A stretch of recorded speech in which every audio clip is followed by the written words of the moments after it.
ପରଲୋକରେ ସମ୍ବଲପୁରୀ ଗାୟିକା ତଥା ଅଭିନେତ୍ରୀ ରୁକ୍ସାନା ବାନୋ ମୃତ୍ୟୁକୁ ନେଇ ପରିବାର ଲୋକେ ଅଭିଯୋଗ ଆଣିଛନ୍ତି।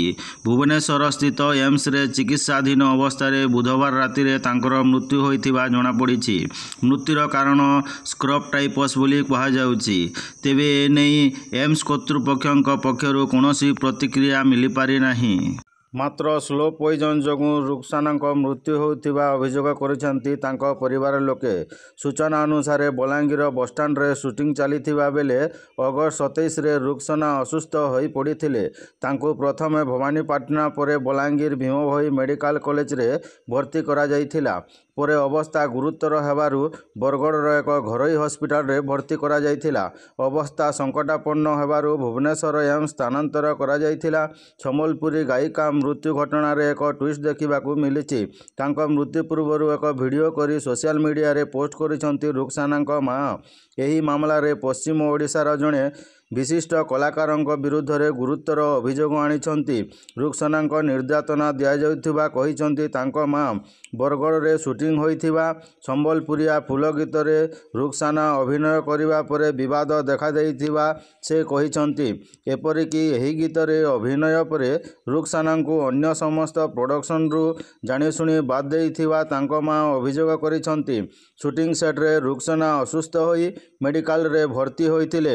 ସେଠାରେ ମଧ୍ୟ ଷଡ଼ଯନ୍ତ୍ର କରାଯାଇଥିବା ସେ ଅଭିଯୋଗ କରିଛନ୍ତି। ତେବେ ତାଙ୍କ ପରିବାର ପ୍ରତି ବିପଦ ଥିବାରୁ କୌଣସି ଥାନାରେ ଅଭିଯୋଗ କରୁଥିବା ରୁକ୍ସାନାଙ୍କ ମାଆ କହିଛନ୍ତି।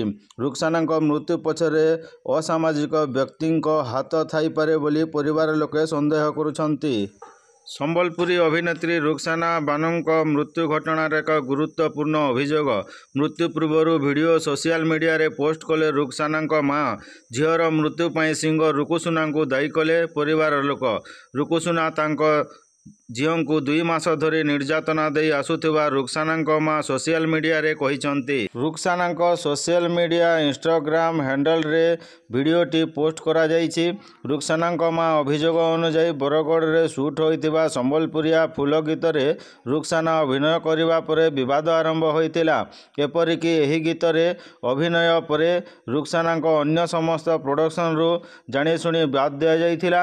ସମ୍ବଲପୁରରେ ଆୟୋଜିତ କାର୍ଯ୍ୟକ୍ରମରେ ମନୋଜ ମିଶ୍ରଙ୍କ ସହ ରୁକ୍ସାନା ଯୋଗଦେବା ଘଟଣା ପରେ ରୁକୁସୁନା ତାଙ୍କୁ ନିର୍ଯାତନା ଦେବା ଆରମ୍ଭ କରିଥିଲେ। ସୁଟିଂ ସେଟ୍ରେ ରୁକ୍ସାନା ଅସୁସ୍ଥ ହୋଇ ମେଡିକାଲରେ ଭର୍ତ୍ତି ହୋଇଥିଲେ। ସେଠାରେ ଷଡ଼ଯନ୍ତ୍ର ହୋଇଥିବା ସେ ଅଭିଯୋଗ କରିଛନ୍ତି। 15 ଦିନ ତଳେ ବଲାଙ୍ଗୀରରେ ସୁଟିଂ ବେଳେ ରୁକ୍ସାନା ବାନୋ ଅସୁସ୍ଥ ହୋଇପଡ଼ିଥିଲେ।